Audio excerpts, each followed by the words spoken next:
तो आज हम बात करेंगे मेथड 2 की, जिसके थ्रू हम लोग ख्याति की गणना कर सकते हैं। मेथड 2, भारित औसत लाभ।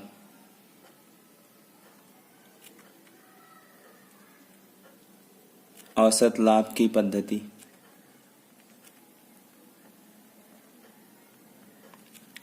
इससे पहले आप सभी ने सरल औसत लाभ की पद्धति को देखा। उसमें लाभ के दौर को ध्यान में नहीं लिया जाता। यदि लाभ सतत बढ़ रहा है या सतत घट रहा है तो उसकी अवगणना की जाती है, अर्थात उसे ध्यान में नहीं लिया जाता। परंतु भारित औसत लाभ की पद्धति में लाभ की सतत वृद्धि या लाभ की सतत कमी को ध्यान में लिया जाता है, अर्थात लाभ के दौर को ध्यान में लेना पड़ता है। इस पद्धति में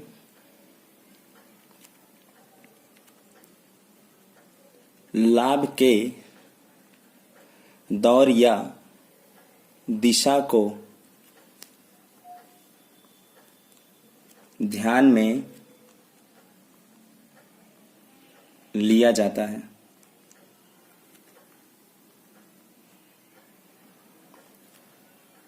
ऐसे संजोगों में नजदीक के वर्षों के लाभ को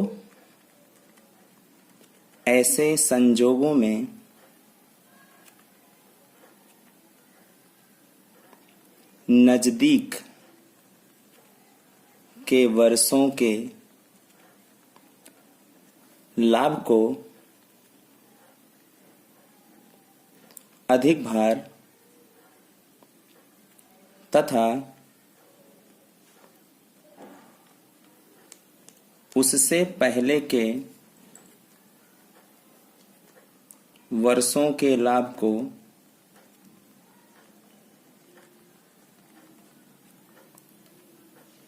कम भार दिया जाता है।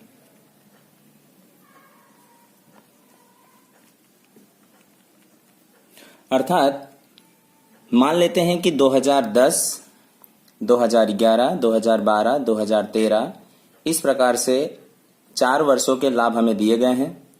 तो जो सबसे नजदीक का वर्ष है, अर्थात बढ़ता हुआ वर्ष, कह सकते हैं कि 2013। तो 2013 को हमें सबसे अधिक भार देना है। क्यों? क्योंकि वो आने वाले वर्षों के काफी नजदीक का वर्ष है, जबकि 2010 काफी पुराना हो चुका है, यानी वो बहुत ही पहले का लाभ है। तो बहुत ही पहले के वर्ष का लाभ है तो उसे हमें भार कम देना है। तो हमें 2010 के लाभ को भार 1, 2011 के लाभ को भार 2, 2012 के लाभ को भार 3 और 2013 के लाभ को भार 4। इस प्रकार से हमें बारी बारी से सभी वर्षों के लाभों को भार देना है। आइए इसका अर्थ समझते हैं कि भारित औसत लाभ कहते किसे हैं। तो इसका अर्थ अलग अलग वर्षों के लाभ को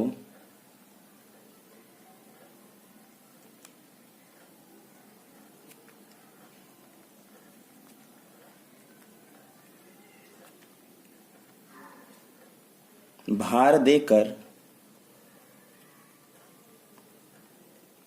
औसत निकाली जाती है,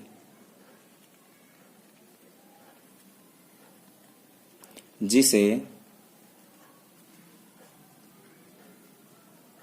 भारित औसत लाभ कहते हैं।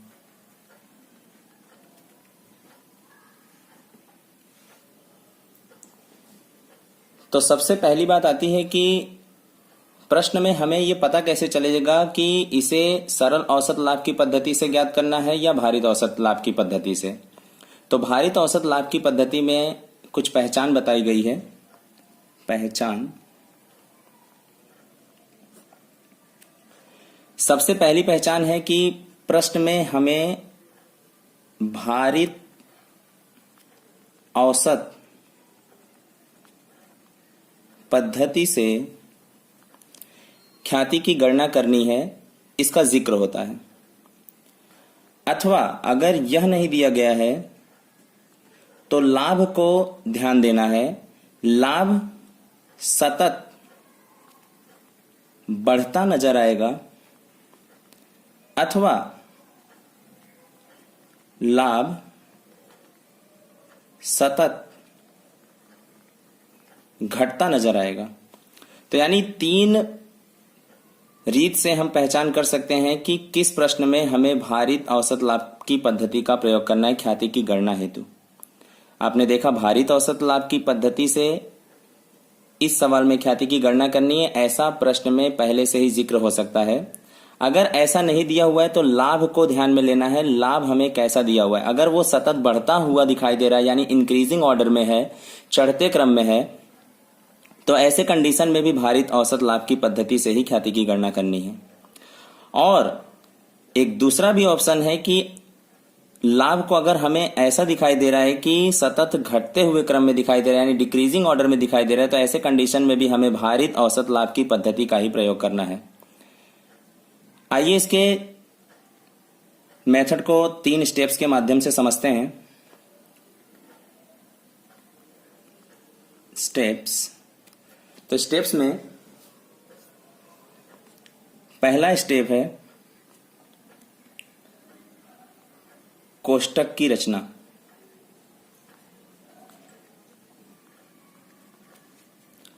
कोष्टक की रचना करते समय सबसे पहले कॉलम में 2000 वर्ष दिया हुआ है। मान लेते हैं कि 2012-13, 2013-14, 2014-15, 2015-16, इस प्रकार से वर्ष की कॉलम है।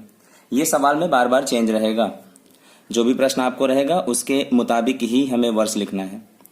लाभ, लाभ अभी हम कोई एग्जाम्पल नहीं ले रहे हैं, तो लाभ की जगह पर लाभ रुपए में दिया होगा हमें, तो इसके स्थान पर इस तरीके से सपोज ये हमारे 4 वर्षों के बारी बारी से लाभ दिए गए हैं।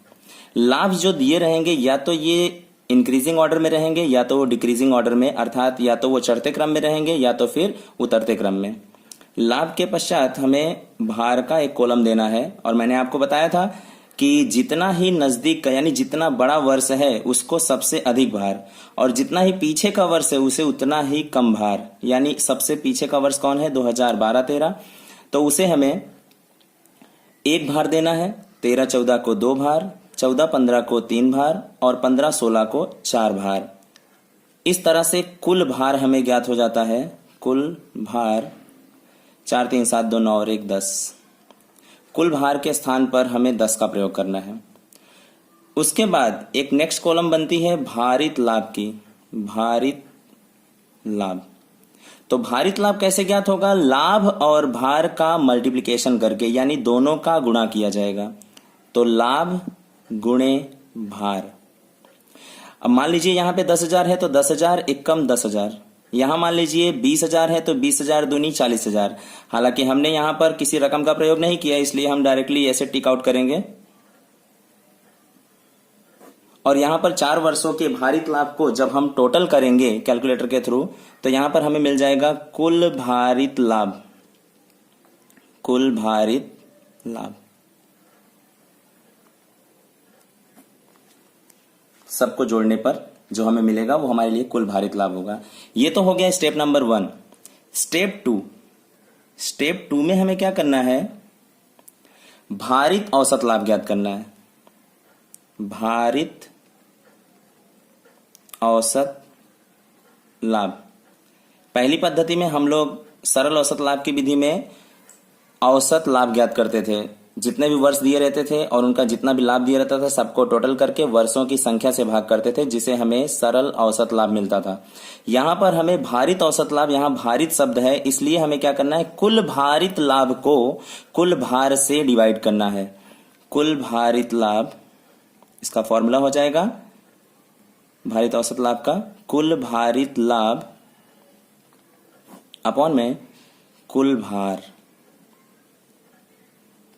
अर्थात ये जो रकम आएगी इसको ऊपर और ये जो रकम आएगी उसको नीचे, इस तरह से हमें एक जवाब प्राप्त होगा जो हमारे लिए क्या होगा, भारित औसत लाभ। अब बात करते हैं स्टेप नंबर 3। स्टेप नंबर 3 होगा ख्याति, जिसकी हमें गणना करनी थी इसका सूत्र होता है भारित औसत लाभ, भारित औसत लाभ गुणे खरीदी के वर्ष। खरीदी के वर्ष आपने फर्स्ट मेथड में भी पढ़ा था, सरल औसत लाभ की विधि में, परंतु यहां पर भारित औसत लाभ वहां नहीं होता था। यहां पर क्या होता था? सरल औसत लाभ।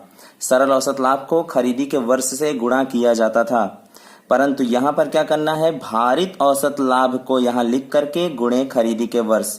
जो जवाब आएगा वो हमारे लिए ख्याति होगी।